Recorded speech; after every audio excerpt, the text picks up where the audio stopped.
HT5. We have quick steps guides up on this wall for him. In the morning at 6 o'clock is going to be when he does his required maintenance. The only required maintenance this analyzer has is the probe cleanse. Probe cleanse is just at room temperature. It's a light bleach solution. And you're only going to run this whenever you're prompted to run this. If you take it out of standby for any reason throughout the day and you don't see the probe cleanse, you don't need to worry about this. But this basically takes care of the need for the annual cleaning kit, anything along those lines. So first thing in the morning at like 6 o'clock is normally when this is going to trigger that message. Currently the analyzer is in standby because this light right here is orange. To take him out of standby, you just touch this aspirate button, which is the big gray button back here. And literally it's just touch it. The longer he's been in standby, the longer it'll take to come out of standby. He'll automatically go into standby every 30 minutes throughout the day. This is something that everybody's going to get used to. As soon as the light turns green, he's pretty much ready to run whatever sample you need, and the probe comes down. So if we were just ready to run a basic sample, we can go ahead and run that now. Since we're pretending this is right after 6 a.m., a message will pop up that basically says, probe cleanse maintenance required, start now. And it looks like this.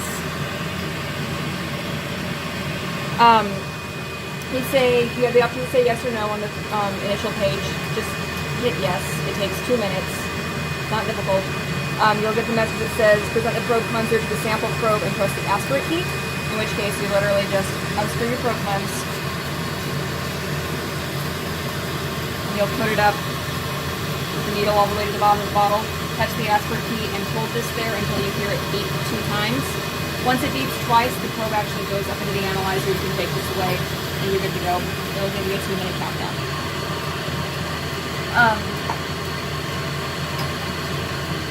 The next step up here is going to be running a background and running your quality control. These 2 things are not prompted, so this is going to be on you guys to actually run those. I recommend at least once a week, or whenever you're getting results that you're questioning. To run a background, you want to be in the sample analysis tab here, and you're going to hit next sample. And your ID, if you touch up here, brings up a keyboard. You can just back out of it and just put BG for background. Species, again, this analyzer is species specific, so we're going to want to make sure that background is listed. And doesn't need anything else, so if we hit OK, it clears everything out from the previous run. And the background is just basically making it run through a cycle without any sample whatsoever, so at this point we're just going to touch this button and it'll run a background cycle. It's checking for 5 values: your white cells, your red cells, hemoglobin, hematocrit, and platelets, and it's looking for those values to be less than a certain value. If all of your numbers come back in the black, you're good to go, and you can run your quality control. If anything flags as red, means that it found something that shouldn't be there, in which case you just run another background and see if you can just flush things through. If your background fails twice, call tech support, and they will walk you through what to do. Okay? This run takes 55 seconds to do a background. It's the same time as it takes to run a regular sample. So while that's running, we'll talk about the quality control. Your quality control tubes come 2 tubes to one of these boxes. These need to stay refrigerated until basically you're ready to use them. And once you open one of these tubes, the expiration date that's printed goes away, and now it's good for 14 days. Okay, so always write when you open a new bottle and just toss the old one. So this one's at 15 days, so we're going to discard this. This needs to basically warm up for 10 to 15 minutes before you use it, ideally. And you're going to want to mix any new tubes very thoroughly to make sure that you have nothing stuck on the bottom of it. So while this is warming up and mixing, we'll go back to the background. So all of our values are in the black. I'm very happy with that. If we touch the white cell parameter column, we can actually pull up the toggle bar. Same with the red cell column. So again, if any of those are red, just rerun it. It's not a big deal. This is going to get run cold, but it's okay. So your quality control is your next step, and you're going to go to the QC tab. And basically on your blood tube, there is a lot number listed and an expiration date. that needs to match your lot number up here on your analyzer and the expiration date. Once you hit this expiration date, this will flag as red, and you'll basically need to use discard all of the tubes that have that same expiration date and use your next lot number that should have been sent to you. And we'll go over how to actually install new lot number information. So once you mix this up thoroughly, as long as that information is there, you can just run this. You don't need to add any information to it at all. Don't ever use these guys on a rocker. You can use your samples on a rocker, but just not your quality control. So you just unscrew the cap, present the sample to the probe, and touch the aspirate button. And you wait for the 2 beeps. And then you can take the tube away. Okay. So this is living in this breakdown here. If you're ever getting results that you're questioning and you're pretty sure it's not sample handling error, always run a control. Just, they ship to you automatically, you may as well use them. So to update a control lot number, you'll need to basically follow these directions here. You're going to take a flash drive, just basically a little small jump drive, doesn't need to be big. You're going to go to a computer with internet access and go to heska.com, go to the Blood Diagnostics Element HT5 Resources tab, and you're going to download the newest normal control values. Just click and drag that onto the mainframe of this USB memory stick you're using. Then basically you're going to take that memory stick, and on the side of your analyzer over here, there are more USB ports that you're just going to stick that flash drive into. Okay? So going back to your regular control, everything's looking good, everything's in the black. If anything flagged as red or blue, I would just say rerun it after you've let it warm up another 5 minutes. If it's still flagging as red or blue, call tech support. Okay? So with your lot numbers, if I hand it down to USB stick, just gonna plug them in the side of the analyzer. I know you don't like me if I do this for some reason. So to actually get those lot numbers now from your flash drive, and again, this is only when you're entering new lot numbers, from your QC tab, you're going to go to Setup. You can delete your old one if you need to, or you can just leave them here for now and you can delete them at a later date. But at this point, you're going to go to New, Import File. And he's going to look on the USB flash drive for all of the various lot numbers you have. If you delete old ones as you go, then you're not going to have a buildup, but it'll store everyone, and you just find the newest one, which is going to be expiring in a couple of months, and you just hit OK. And it brings in those parameters, and you hit Return to save it. So that's how you upload new information. I know, save. You don't like my fingers, I'm sorry. And so now you have 2 in here. So when you go back to the quality control main tab, the drop-down box now has 2 stored in here, and you can choose which one you're using until you've expired this one. Once this date hits, I would just go to Setup and just highlight this first one and delete it. Okay. So you're not playing the toggle game for forever and a day. So probe cleanse is the only required maintenance. Background and quality control are the recommended just troubleshooting maintenance. Okay.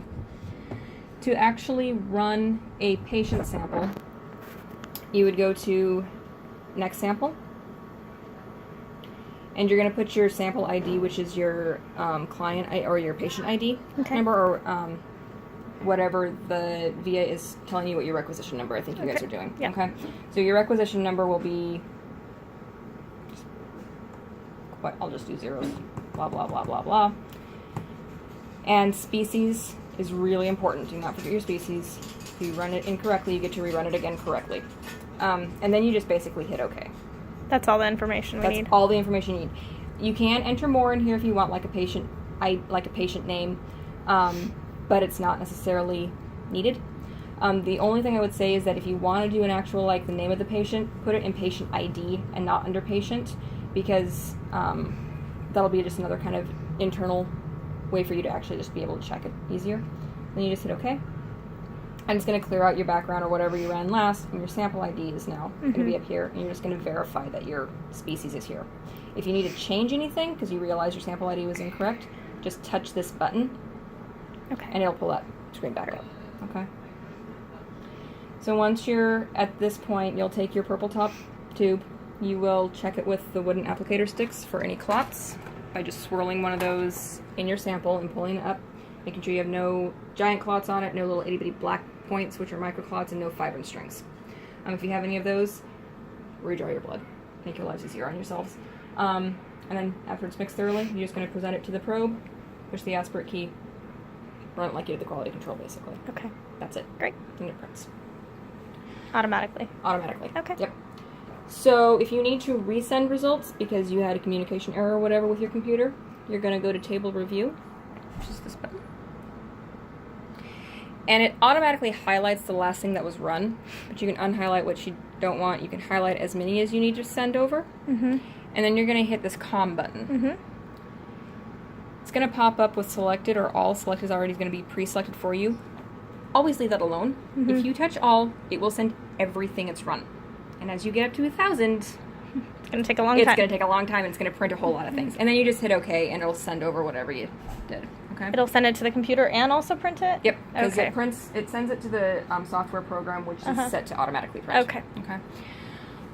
If you need to go back and actually look at a previous sample, because you want to see the colors, you can just highlight whatever sample it is, and then hit Graph Review. Okay. And that'll bring up that specific one, so you can actually look at the scatter plot, you can look at the various histograms in color, and kind of compare notes. Okay. In order to change reagents, so if we go to reagent setup, there are these lovely little blue volume icons. If those are blue, your analyzer says, yeah, I've got enough left, you don't need to really worry about it. If they are ever red, it means you have 10% or less volume remaining, and you can change them out at any point in time. In order to, the way you change one of these reagents, you've got your big diluent bottle in the back. You've got 2 small bottles of lice in the can. One's a green bottle, one's a red bottle. Okay. So these bottles, each of them have 2 barcodes. You're going to scan this USA Canada barcode. Okay. So what you would do is you go to setup. You take a new bottle of whatever it was you needed. You'd scan that barcode, and a little green message will pop up in this box that says barcode successfully scanned. You hit apply. A message will pop up here saying LH lice successfully loaded. As long as you've got that there, you hit apply. And then it'll pop up a message that basically says, make sure you have your new bottle attached to your tubing, in which case you just unscrew this entire apparatus, put it on your new bottle, and then you hit OK, and it primes its own system. Okay. This bottle comes filled to about there, and that's considered a full bottle. This one bottle will last 2 of those large gallon jugs. Oh, wow. Okay, so you're not going to be changing the small internal bottles very often. You're going to be changing the big ones more often. Do we change the tubing at any point? Nope. Okay. Only if you're having problems and directed by tech support. Okay. Your analyzer is discarding its waste down the sink directly. Okay. So you don't need to worry about changing out any waste containers or anything along those lines. If your analyzer is unhappy with the world for any reason, this is going to pop up with a blinking blue message where it says Administrator Admin, and this green indicator light is going to be red, and it will scream at you. If it screams at you, just touch it to make it be quiet, and then you just touch this wherever the blinking message is down here, and it'll bring up an error message, basically that tells you how to clear the error out, including call tech support if it continues. So, basically tells you what to do. Okay. That's it. That's it for that guy. Yep.